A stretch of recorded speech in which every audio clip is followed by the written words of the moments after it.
te kwaro maka acholi gu aka miel no inge ni man ene ye kom macholi ki come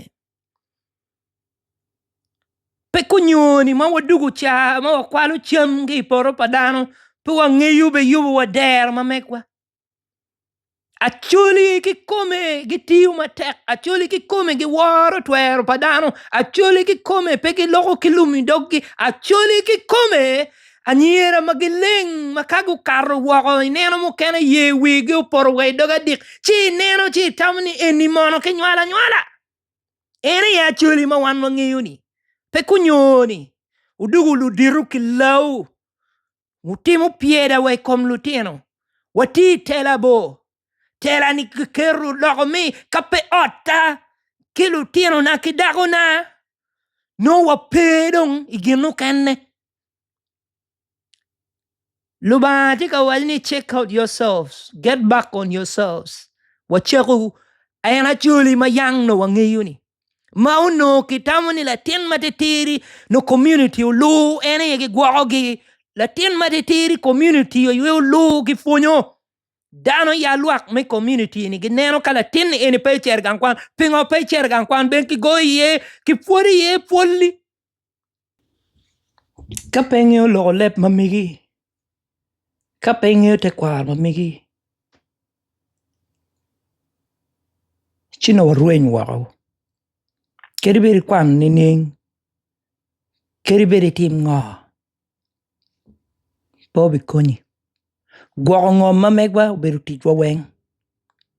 Chung malo pila wiri kati peko uberu tijpa wan weng. Peku wanga ko guru migi. Wango guri oti. Kay chung pingat matie katimu gino mo ma initi ka neno ni raj ikom la wiri mirwa chung dakwa juru dakwa juru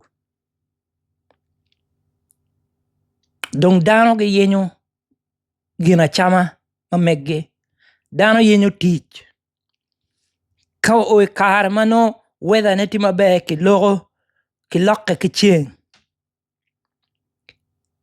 ento kuo mati kuo mabe kuo mamiero tipi dano weng dako mir wa chung at all times kati giru mama pressing dano wa chung iloga da pe wa logo ne wuno kicheng pe wa logo kilum idokwa dano mugo ma wara chalo janani luom guti yu yada guto yada acholi ma yang no wan ngeo gini gi gar iloga da gi chung ma ki wara gi pienni gi logo da gi gaki loga da weko ki miu position metela bot gi kamo ke kenni no chuli magi kwiri pa chuli magi cha chalo wan makom kare ni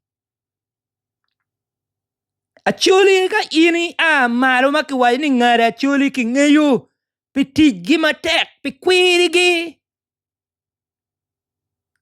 gi ware gi buonne gi jalle gitiki yom chwiny ichami gang pacholi mo keken pegi bolo dogi lokka gina chama acholi gi neno ni kan neiba ne tika buruke manok magitie kede ni gipoko acholi gi mine metiu tichu mo meneno ni gao beru mabe keri kawa ngat mo kene ki teni ubed be mabe mero na acholi ma wan wangeyo ni acholi ma wan wangeyo ni unogi temme ki tek gini keri no nok gi chamu ki neiba gi chamu ki ngat ma pegi ngeyo ni ki luo ngatu mo iken binu ka cham no ki tika cham dikal waka kuno tieno ki neno ni umiero ki kero wang o mai wang o ni no ki fuonyo dano ki chik ki kit ma ki beru kede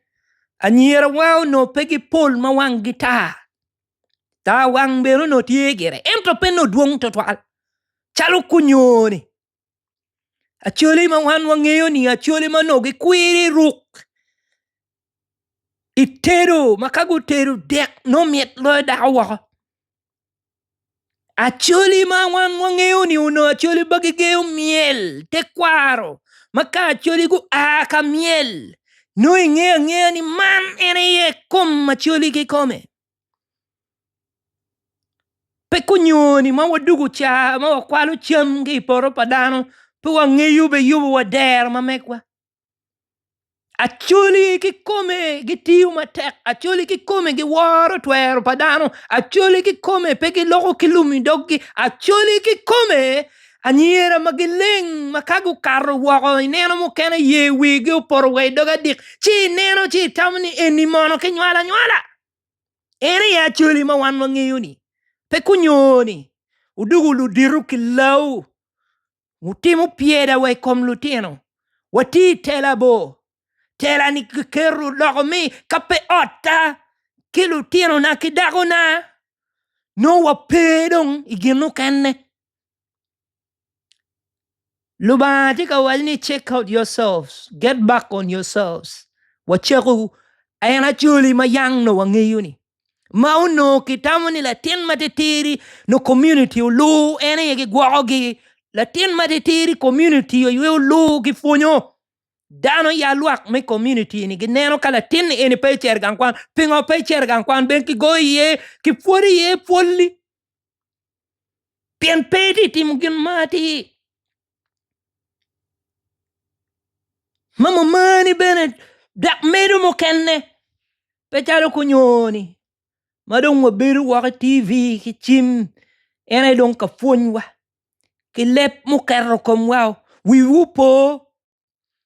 wiwupo ni lok ma ini loko tinni internet kunyoni gwako lok ki ma tek pe mwaka mapol diri maja kay pori pero gideno en in krikotini mo diri maja cheri tela chiki puyu wi gini beda timo neni watimu kun wangeyo ni dano weng umer gubet mabe chalo wan